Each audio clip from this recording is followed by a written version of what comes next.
بسم الله الرحمن الرحيم الحمد لله سبحانك لا علم لنا إلا ما علمتنا إنك أنت العليم الحكيم نحمده ونصلي على رسوله الكريم أما بعد فقد قال الله تعالى في القرآن العظيم وفي الفرقان المجيد فأعوذ بالله من الشيطان الرجيم بسم الله الرحمن الرحيم ومن يخرج من بيته مهاجرا إلى الله ورسوله ثم يدركه الموت فقد وقع أجره على الله وكان الله غفورا رحيما قال نبينا صلى الله عليه وسلم من ترك شيئا لله عوضه الله تعالى خيرا منه أو كما قال عليه الصلاة والسلام புகழ் அனைத்தும் அல்லாஹ்வுக்கே உரித்தாகட்டும்.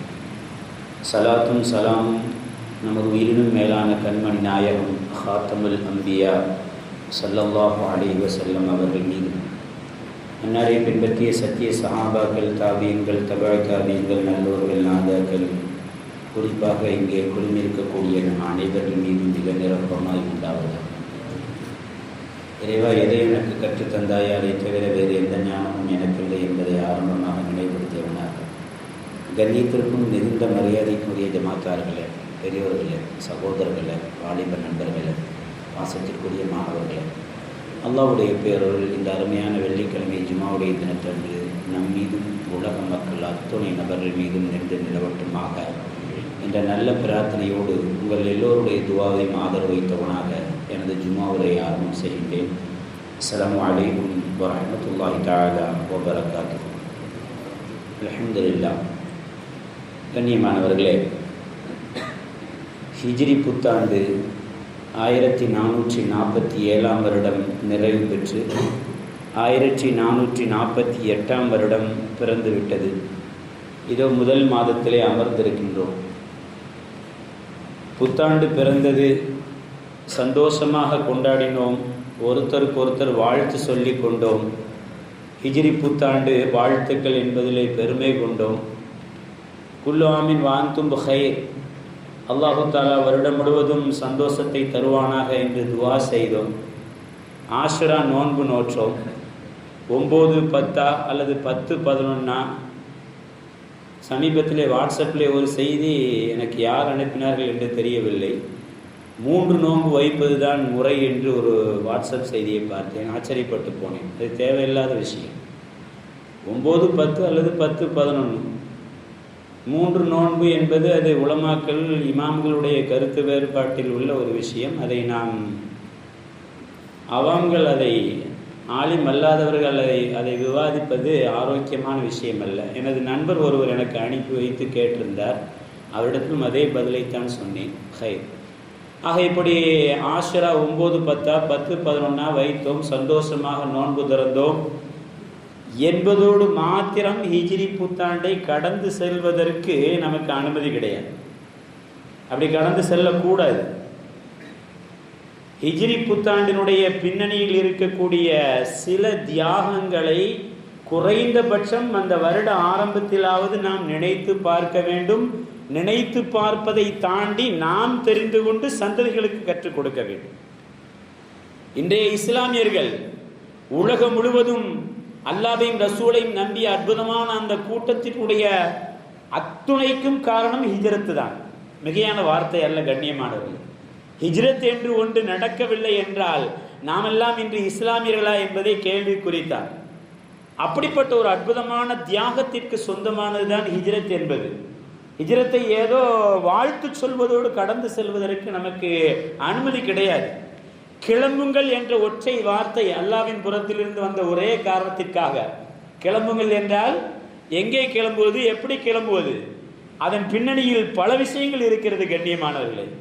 கிளம்புங்கள், உங்களுடைய ஊரை விட்டு, உங்களுடைய உடைமையை விட்டு, உங்களுடைய சொத்தை விட்டு, உங்களுடைய உறவுகளை விட்டு, உங்களுடைய நாட்டை விட்டு, உங்களுடைய தெருவை விட்டு, உங்களுடைய எல்லாவற்றையும் விட்டு விட்டு கிளம்புங்கள். ஒருபடி மேலே மேலே மேலே. அல்லாஹ் சொல்லுவான், உயிரை விட்டு கூட கிளம்புவதற்கு தயாராக இருக்க வேண்டும். அதுதான் ஹிஜ்ரத், அதுதான் பின்னணி.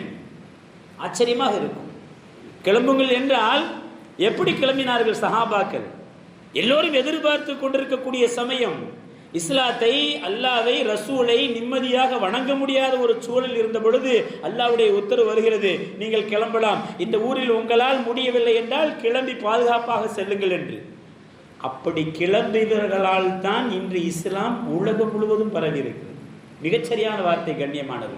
நாம ஏதோ ஹிஜ்ரி புத்தாண்டு பிறந்தது 1447 வருஷம் கொண்டாடிட்டோம் என்பதற்கு அல்ல. ஒவ்வொரு ஹிஜ்ரி புத்தாண்டு சமயமும் அந்த சஹாபாக்குடைய தியாகத்தை நினைத்து பார்ப்பது காலத்தின் கட்டாயம். பொதுவாக நம்முள்ள ஒரு வழக்கம் இருக்கிறது, ஆரம்ப காலத்தில் யாரெல்லாம் உதவி செய்தார்களோ அவர்களை அசால்ட்டாக ஒதுக்கி விடுவோம். இது மனிதர்களுடைய இயற்கையான ஒரு குணம்.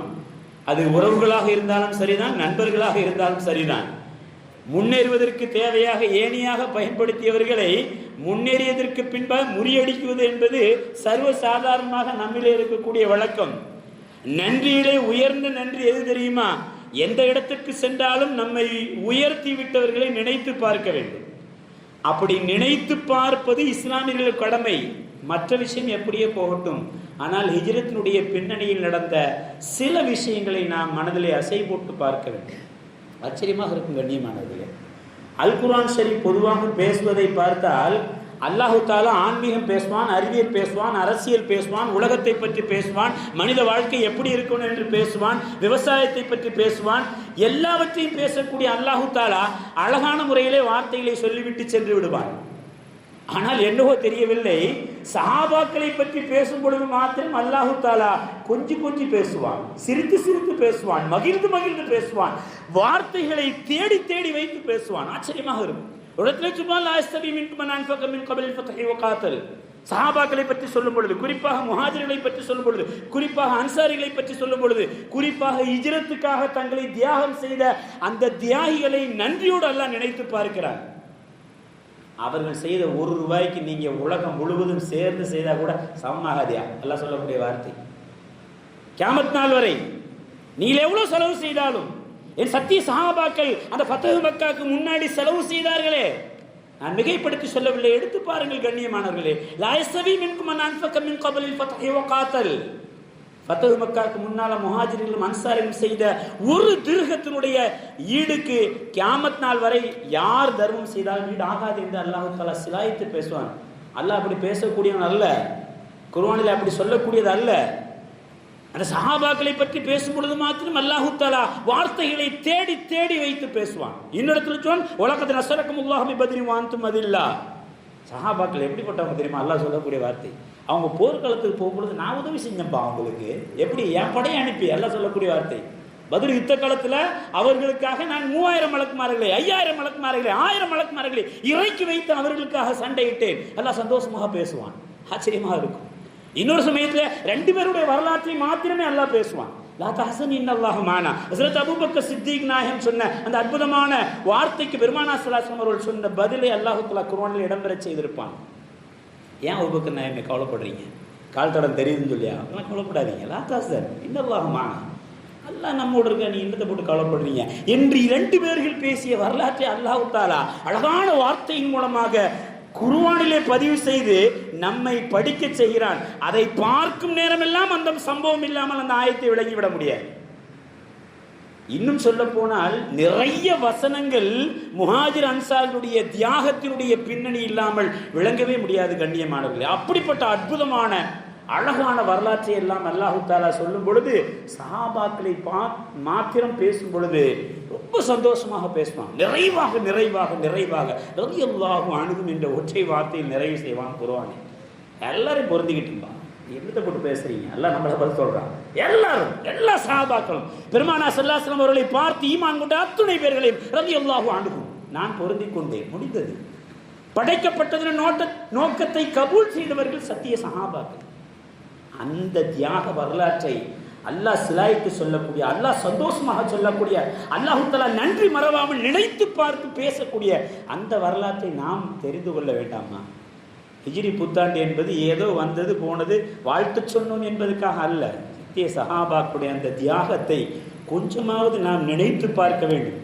வரலாற்றை தெரியாத எந்த சமூகமும் சிறந்த வரலாற்றை படைக்க முடியாது கண்ணியமானவர்கள்.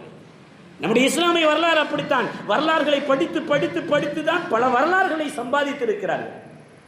அது எப்படிப்பட்ட வரலாறாக இருக்கட்டும், அப்பாசிய வரலாறாக இருக்கலாம், அல்லது அக்பருடைய வரலாறாக, எந்த வரலாறு, முகலுடைய வரலாறாக இருக்கலாம், எல்லாம் படித்தார்கள், படைத்தார்கள். அப்படி என்றால் நாம் படித்துவிட்டு நம்முடைய சந்ததிகளுக்கு கற்றுக் கொடுக்க வேண்டியது காலத்தின் கட்டாயம். சத்திய சஹாபாக்கள் அற்புதமானவர்கள். அவ்வளோ தியாகத்திற்கு மத்தியில் தான் இன்று நாம் நிம்மதியாக அழகான முறையிலேயே ஜும்மாவுடைய தொழுகை நிறைவேற்றுவதற்காக லா இலாஹ இல்லல்லாஹ் முஹம்மது ரசூலுல்லாஹ் என்று சொல்லி பெருமையானவர்களாக இங்கே அமர்ந்திருக்கிறோம். அத்துணைக்கும் காரணம் அந்த உத்தம சஹாபாக்கள், அற்ப சொற்ப சில சஹாபாக்கள். அவர்கள் செய்த தியாகம், இழந்து தியாகம் செய்தார்கள் முஹாஜிரின்கள், இருந்ததை ஈர்ந்து தியாகம் செய்தார்கள் அன்சாரிகள். கொடுத்தும் தியாகம் செய்தவர்கள், இழந்தும் தியாகம் செய்தவர்கள் அந்த அற்புதமான சஹாபாக்கள்.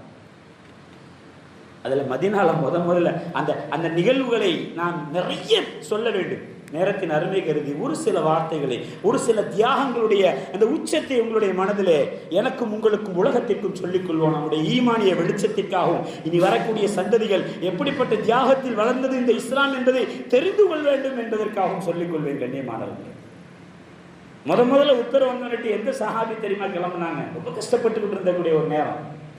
சஹாபாக்களுக்கெல்லாம் ஈமானை திருப்தியான முறையிலே ஒரு தொழுகையை கூட தொழுக முடியாத, மக்காவில் சென்று வணங்க முடியாத ஒரு காலகட்டத்திலே அல்லாஹ்வுடைய உத்தரவு வந்தவுடன் முதல்ல கிளம்பிய சஹாபி யார் தெரியுமா? மதீனாவிற்கு அபூ சலமா ரலியல்லாஹு தஆலா அவர்கள். முதல்ல மக்காவிலிருந்து மதீனாவுக்கு ஹிஜ்ரத் செய்து சென்றவர்கள் அவர்கள் தான். அதனால தான் தஃசீரில் ஒரு சின்ன குறிப்பு எழுதுவாங்க. அபூ சலமா ரலியல்லாஹு தஆலா அவர்களுக்கு தஃசீரில் எழுதக்கூடிய ஒரு சின்ன குறிப்பு, நாளை மறுமையிலே அல்லாஹு தஆலா வலது கையிலே பட்டோலை வழங்குகின்ற பொழுது உம்மத்தே முஹம்மது ஸல்லல்லாஹு அலைஹி வஸல்லம் அவர்களிலே முதலில் வழங்கப்படக்கூடியவர் ஹஸரத் அபூ சலமா ரலியல்லாஹு தஆலா அவர்கள். ஏன்? அவர்கள்தான் இந்த உலகத்தில் இந்த அற்புதமான மார்க்கம் நிலைத்து நிற்பதற்குண்டான அடிப்படை காரணமாக இருந்த ஹிஜ்ரத்தினுடைய முதல் மனிதர் என்று எழுதுவார்கள். மிகைப்படுத்தி சந்தோஷப்படுத்தி சஹாபாக்களை புகழ்ந்து எழுதுவதற்காக எழுதப்பட்டது என்பதெல்லாம் ஒருபுறம் இருக்கட்டும். ஆனால் இந்த சிறப்பு அவர்களுக்கு கிடைத்ததற்கு காரணம் அல்லாஹ் சொல்லிவிட்டான், பெருமானார் ஸல்லல்லாஹு அலைஹி வஸல்லம் சொல்லிவிட்டார்கள், கிளம்புங்கள் என்ற ஒற்றை வார்த்தை எல்லாவற்றையும் விட்டுவிட்டு அவர்கள் சென்ற நேரம் எப்படிப்பட்ட நேரம் தெரியுமா? அவருடைய மனைவி விட்டுவிட்டு செல்கிறார்கள், பிறந்த குழந்தை 6 மாதம் ஆயிருக்கிறது மக்காவிலே, விட்டுவிட்டு செல்கிறார்கள், தொழில் விட்டுவிட்டு செல்கிறார்கள், அவருடைய சொத்து விட்டுவிட்டு செல்கிறார்கள். அல்லாஹ் சொல்லிவிட்டான், பெருமானார் ஸல்லல்லாஹு அலைஹி வஸல்லம் சொல்லிவிட்டார்கள், என் மார்க்கத்தை நிலைநிறுத்துவதற்காக நான் செல்கிறேன் என்று மதீனாவை நோக்கி கிளம்பிய அந்த ஒற்றை சஹாபி. அப்படிப்பட்டவருடைய தியாகத்தில் வளர்ந்ததுதான் இஸ்லாம். கண்ணியமானது சாலிம் ரலியல்லாஹு தஆலா ஒரு இடத்துல அடிமையாக இருந்தார்கள். இந்த உத்தரவு வந்தவுடன் பெருமானார் ஸல்லல்லாஹு அலைஹி வஸல்லம் அவர்களுடைய அந்த உத்தரவுக்காக மதீனாவை நோக்கி சென்ற அடிமை சஹாபி. பெருமானார் ஸல்லல்லாஹு அலைஹி வஸல்லம் அவர்கள் மதீனாவிற்கு வரும் வரை இமாமத் செய்யக்கூடிய பாக்கியத்தையும் அல்லாஹ் தஆலா அவர்களுக்கு தான் கொடுத்திருந்தார். சாலிம் ரலியல்லாஹு தஆலா ஸல்லல்லாஹு அலைஹி வஸல்லம் வந்ததுக்கு அப்புறம் ஸல்லல்லாஹு அலைஹி வஸல்லம் இமாம் ஆயிட்டார்கள். ஆனால் அதற்கு முன்பாக சாலிம் ரலியல்லாஹு தஆலா அவர்கள் தான் இந்த உம்மத்திற்கு தொழுகை நடத்திய அற்புதமான அந்த இமாமத்தை மதீனாவிலே செய்தார்கள். என்றால் இப்படி சொல்லிக்கொண்டே போகலாம். இன்னும் எத்தனை! சுப்ஹானல்லாஹ்.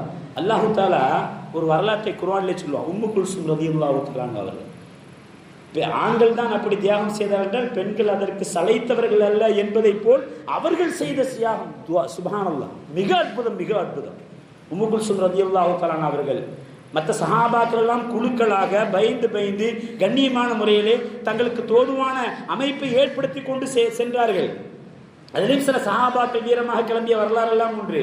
உம்மு குல்சூம் ரலியல்லாஹு தஆலா அவர்கள் பெண்மணி, ஒற்றை பெண்மணி, சகோதரர்களுடைய அந்த நிர்பந்தத்திற்கு பயந்து எங்கே இஸ்லாத்தை விட சொல்லிவிடுகிறார் என்று அவர்கள் மறைந்து எப்படியோ மதீனா வந்து சேர்ந்து விட்டார்கள். அந்த சமயத்தில் தான் ஹுதைபியா உடன்படிக்கையும் நிறைவேற்றப்பட்டிருக்கிறது. வந்துவிட்டார்கள் சகோதரர்கள். உம்மு குல்சூம் ரலியல்லாஹு தஆலாவுடைய சகோதரர்கள்லாம் வந்துவிட்டார்கள். யா ரசூலல்லாஹ், அல்லாஹ்வுடைய தூதரே, நீங்கள் ஒப்பந்தத்தை மீற மாட்டீர்கள். உங்களுடைய ஒப்பந்தம் என்ன? இங்கிருந்து யாராவது இஸ்லாத்தை ஏற்றுக்கொண்டு உங்களிடத்தில் வந்தால் திரும்ப அனுப்பிவிட வேண்டும், அதான் ஒப்பந்தம். எங்களுடைய சகோதரியை திரும்ப அனுப்புங்கள். உம்மு குல்சூம் ரலியல்லாஹு தஆலா பயப்படுகிறார்கள். யா ரசூலல்லாஹ், என்னை அனுப்பிவிடாதீர்கள், நான் ரொம்ப கஷ்டப்பட்டு விட்டேன், நான் ஹிஜ்ரத் செய்து வந்து விட்டேன், என்னை அனுப்பிவிடார்கள் என்று அவர்கள் சொல்கின்ற பொழுது பெருமானாருடைய வழக்கம் ஒப்பந்தத்தை மீறக்கூடியவர்கள் அல்ல. ஆனால் இப்பொழுது தர்ம சங்கடமான சூழ்நிலையில் அல்லாஹு தஆலா அருமையான முறையில் ஆயத்தை இறக்கி விட்டான். அதாவது நீங்கள் திரும்ப அனுப்ப தேவையில்லை. பலா தர்ஜிஊஹுன்ன இலல் குஃபார், அந்த பெண்கள் ஈமான் கொண்டு வந்து விட்டார்கள் என்றால் அவர்கள் ஈமான்தார்கள் என்று தெரிந்துவிட்டால் ஃபலா தர்ஜிஊன இலல் குஃபார், நபியே நாயகமே அந்த பெண்களை நீங்கள் திருப்ப அனுப்ப தேவையில்லை, ஒப்பந்தத்தை படித்து பார்க்க சொல்லுங்கள் என்று அல்லாஹ் தஆலா ஆயத்திறக்கி விட்டான். ஒப்பந்தத்தை பறித்து பார்த்தால் அதிலே ஒரு வாசகம் எப்படி வருகிறது, லா யத்தியன்னக ரஜுலுன் என்ற வார்த்தை இடம்பெற செய்திருக்கிறான் அல்லாஹ் தஆலா. உங்களிலிருந்து சிலர்கள் மனிதர்கள் வந்தால் நாங்கள் திருப்பி அனுப்ப வேண்டும். ரஜுல் என்ற வார்த்தை அது ஆண்பாலை குறிக்கக்கூடியது, பெண் என்று இங்கே தாயின் குறிப்பு கிடையாது, எனவே நாங்கள் அனுப்ப முடியாது என்று ஒப்பந்தத்தையும் மீறாமல் அல்லாஹ்வுடைய வார்த்தைக்கும் கட்டுப்பட்டு இந்த உம்மு குல்சும் ரலியல்லாஹு தஆலா அவர்களை பெருமானார் ஸல்லல்லாஹு அலைஹி வஸல்லம் அவர்கள் சந்தோஷமாக வரவேற்ற வரலாறெல்லாம் உண்டு. எதற்காக சொல்கிறேன் என்றால், பெண்மணி, ஒற்றை பெண்மணி, சகோதரனுடைய நிர்பந்தத்திற்கு அஞ்சி, மக்காவிலுடைய குறைஷிகளுடைய அந்த துக்கத்திற்கு அஞ்சி, அவருடைய தொந்தரவுக்கு அஞ்சி தனி ஒரு ஆளாக ஒரு பெண்மணியாக வந்த வரலாறும் குர்ஆனிலே உண்டு. இதை விட இன்னொரு வரலாறு அல்லாஹ் சொல்வான், ரொம்ப ஆச்சரியமா இருக்கும். லம்ரத் இப்னு ஜுந்துப் ரலியல்லாஹு தஆலா அவர்கள் அல்லாஹ் சொல்லக்கூடிய வார்த்தை, சில ஆயத்துகளை சிலருடைய பின்னணி இல்லாமல் நம்மால் விளங்கவே முடியாது கண்ணியமானவர்களே. அந்த வரிசையில் கட்டுப்பட்டவர்கள் தான் லம்ரத் இப்னு ஜுந்துப் ரலியல்லாஹு தஆலா அவர்கள். ஊனமுற்ற சஹாபி. ஊனமுற்றவர்களுக்கு அல்லாஹ் தஆலா ஒரு வகையான சலுகையை கொடுத்திருந்தான். பரவாயில்லை, நீங்கள் ஹிஜ்ரத் செய்ய வேண்டும் என்ற அவசியம் கிடையாது. ஆனால் லம்ரா ரலியல்லாஹு தஆலா அவர்கள் என்ன செய்தார்கள் தெரியுமா?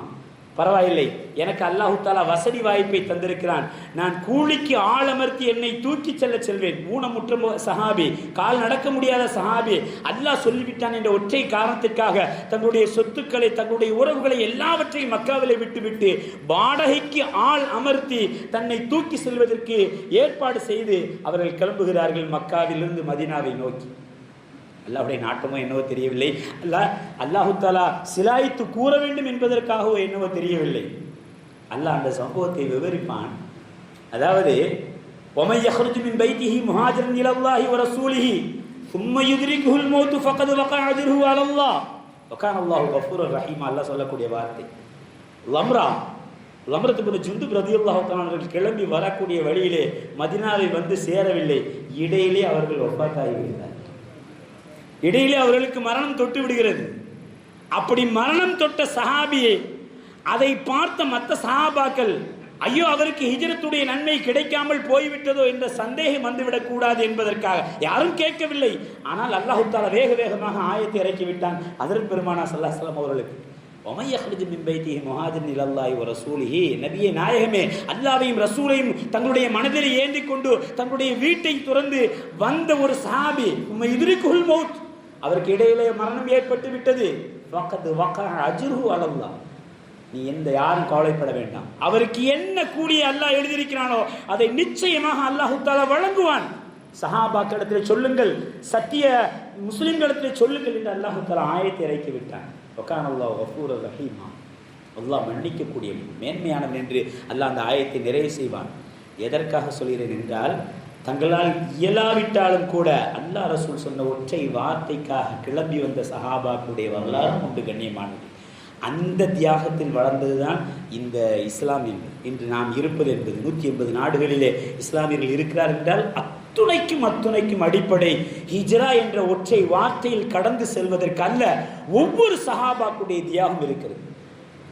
தனிப்பட்ட நபர்கள் இப்படி என்றால் சுஹைப் ரலியல்லாஹு தஆலா அவர்களை பற்றி வருகிறது. ஒட்டுமொத்த சொத்தையும், மிக பெரும் வசதி படைத்த சஹாபி, அல்லாஹ் சொல்லிவிட்டான் என்ற ஒற்றை காரணத்திற்காக மக்கத்து குறைஷ் இடத்திலே என்னை விட்டுவிடுங்கள், என் சொத்துக்களை எல்லாம் எடுத்துக்கொள்ளுங்கள் என்று கொடுத்து விட்டு அவர்களை ஒன்றும் செய்யாமல் விட்டு விட்டார்கள். சொத்து தான் கிடைக்கிறது என்று குறைஷில் விட்டவுடன் சுஹைப் ரலியல்லாஹு தஆலா அவர்கள் சந்தோஷமாக மதீனா வந்து சேர்ந்தவுடன் பெருமானார் ஸல்லல்லாஹு அலைஹி வஸல்லம் அவர்கள் சுப செய்தி சொன்னார்கள்.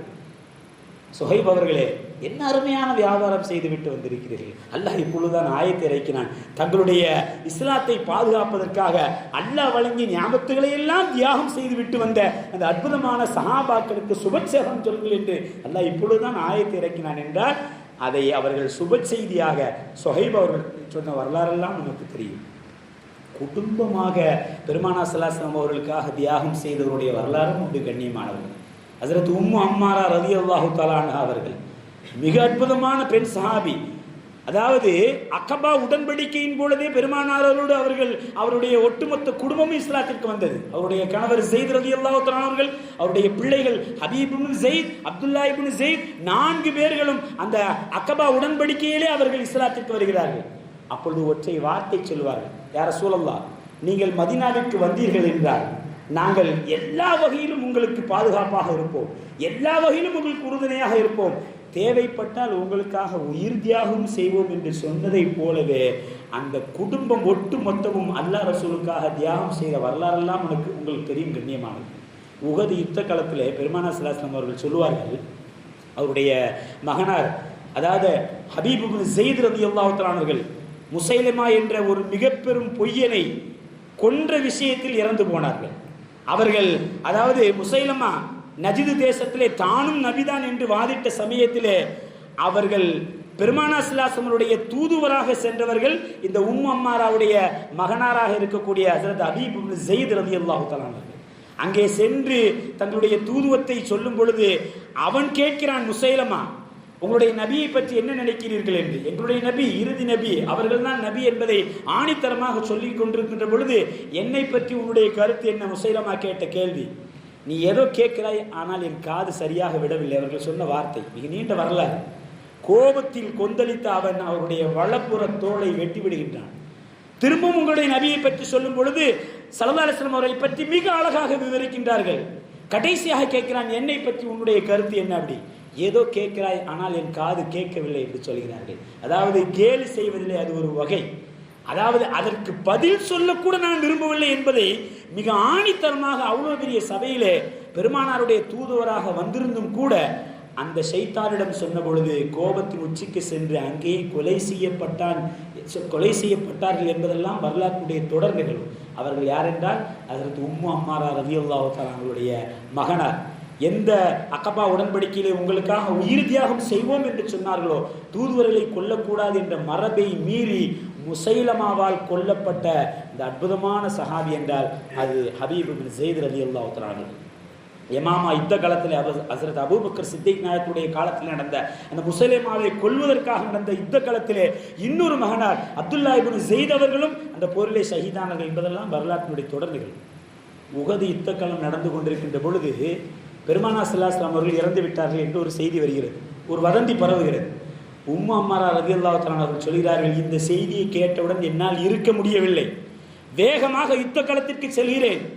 எல்லோரையும் பிளந்து கொண்டு செல்கின்ற பொழுது அங்கே பெருமானார் ஸல்லல்லாஹு அலைஹி வஸல்லம் அவர்கள் பாதுகாப்பாக இருப்பதை பார்த்தவுடன் ரொம்ப ரொம்ப ரொம்ப ஆனந்தப்பட்டு எங்கள் பூமான் நபி ஸல்லல்லாஹு அலைஹி வஸல்லம் அவர்களுக்கு ஒன்றும் ஆகவில்லை என்பதை சந்தோஷமாக நான் நினைத்துக் கொண்டிருக்கின்ற பொழுது வலப்புறத்திலிருந்து ஒருவர் பாய்ந்து தாக்க வருகின்ற பொழுது நான் கேடயமாக நின்று அவர்களை காப்பாற்றினேன். திரும்ப இடப்புறத்திலிருந்து அவர்களை தாக்குவதற்காக வருகின்ற பொழுது நான் கேடயமாக நின்று அவர்களை காப்பாற்றினேன்.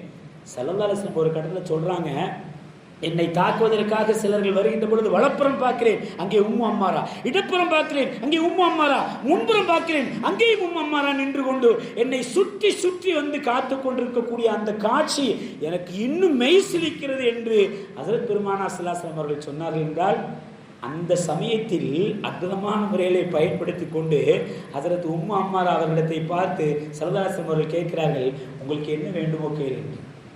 யாரை சொல்லுவாங்க, நாங்கள் என்ன கேட்க போகின்றோம், உங்களோடு எங்களுடைய குடும்பம் சொர்க்கத்தில் இருப்பதற்கு நீங்கள் துவா செய்யுங்கள் என்று சொன்னவுடன் யுத்த களத்தின் மத்தியிலே பெருமானார் ஸல்லல்லாஹு அலைஹி வஸல்லம் செய்த துவா இன்றும் ஹதீஸ் ஷரீஃபில் இடம்பெற்றிருக்கிறது. அல்லாஹும்ம ஜஅல்ஹும் ருஃபகாஇ பில் ஜன்னா. பெருமானார் ஸல்லல்லாஹு அலைஹி வஸல்லம் துவா செய்தார், யா அல்லாஹ், என்னுடைய நண்பர்களாக, என்னுடைய உற்ற தோழர்களாக இந்த குடும்பத்தை சொர்க்கத்தில் நீ ஆக்கிவிடு என்று பெருமானார் ஸல்லல்லாஹு அலைஹி வஸல்லம் அவர்கள் துவா செய்தார்கள் என்பதெல்லாம் வரலாற்றுடைய தொடர் நிகழ்வு கண்ணியமான.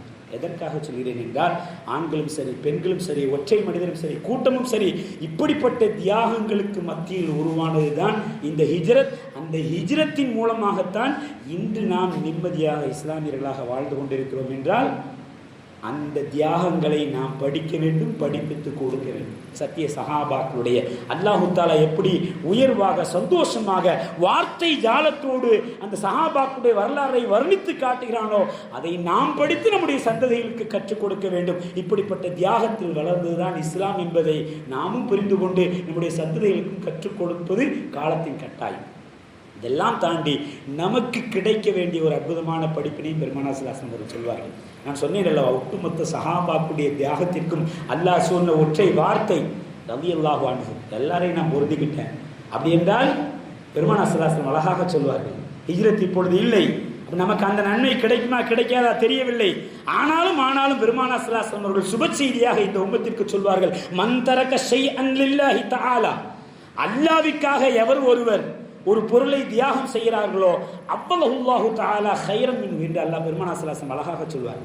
அல்லாஹு தஆலா அந்த பொருளை விட, அந்த வஸ்துவை விட மிகச்சிறந்த ஒன்றை இந்த உம்மத்திற்கு அல்லாஹ் பரிசாக தருவார். யார் தியாகம் செய்கிறார்களோ அவர்கள். அல்லாஹ் சொன்ன வார்த்தை பெருமானார் ஸல்லல்லாஹு அலைஹி வஸல்லம் அவர்கள் சொல்வார்கள். அப்படி என்றால் இஸ்லாத்திற்காக அந்த புனிதர்கள் தியாகம் செய்து விட்டார்கள், அவருடைய பலனையும் அடைந்து விட்டார்கள் என்பதை நாம் வரலாற்றின் மூலமாக வைரவர்களுக்கு சொந்தமான அல் குர்ஆன் ஷரீஃபின் மூலமாக நாம் படித்துக் கொண்டிருக்கிறோம். அப்படி என்றால் நாம் நம்மால் இயன்ற தியாகத்தை, அது எப்படிப்பட்ட தியாகமாக இருந்தாலும், ஒற்றை ரூபாய் பிறருக்கு கொடுப்பது அல்லாஹ் சொன்னான் என்ற ஒரே காரணத்திற்காக ஃபஜ்ர் தொழுகையில் அத்தனை பேர்களும் போத்தி தூங்கி கொண்டிருக்கின்ற பொழுது என் இறைவன் சொல்லிவிட்டான் என்பதற்காக தூக்கத்தை உதறிவிட்டு வருகிறாரே, அதுவும் ஒரு தியாகம் தான். எத்தனையோ பேர்கள் யாரையும் கண்டுகொள்ளாமல் செல்கின்ற பொழுது உறவுகளை சேர்த்து வாழ்கிறாரே, அதுவும் ஒரு தியாகம் தான். இப்படி தியாகத்தினுடைய வகைகள் எத்தனையோ இருக்கிறது கண்ணியமானவர்களே. அல்லாஹ் சொல்லிவிட்டான், பெருமானார் ஸல்லல்லாஹு அலைஹி வஸல்லம் சொல்லிவிட்டார்கள் என்ற ஒற்றை காரணத்திற்காக தியாக அடிப்படையில் எதை செய்தாலும் அவருக்கு மிகச்சிறந்த கூலி அவர் வாழும் காலத்திலே கொடுக்கப்படும் என்பதைத்தான் அந்த அற்புதமான சத்திய சஹாபாக்குடைய வரலாறு நமக்கு அனுதினமும் போதித்துக் கொண்டிருக்கிறது. அல்லாஹ் தஆலா அப்படிப்பட்ட உயர்ந்த மக்களாக நம்மை கபூல் செய்வானாக, நம்முடைய சந்ததிகளை கபூல் செய்வானாக. இறைக்காக, இஸ்லாத்திற்காக, அல்லாஹ்விற்காக, தூதருக்காக நாம் தியாகம் செய்யக்கூடிய அவர்கள் எந்த தியாகத்தை விரும்புவார்களோ அந்த தியாகத்தை நம்மால் இயன்ற அளவு செய்யக்கூடிய நல்ல மக்களாக அல்லாஹ் தஆலா என்னையும் உங்களையும் நம்முடைய சந்ததிகளை உலக முஸ்லிம்களின் கபூல் செய்வானாக என்ற நல்ல பிரார்த்தனையோடு உங்கள் எல்லோருடைய துஆவை மாதிரி நிறைவு செய்கின்றேன். வாஹிதன் அல்ஹம்துலில்லாஹி ரப்பில் ஆலமீன். அஸ்ஸலாமு அலைக்கும் வரஹ்மத்துல்லாஹி.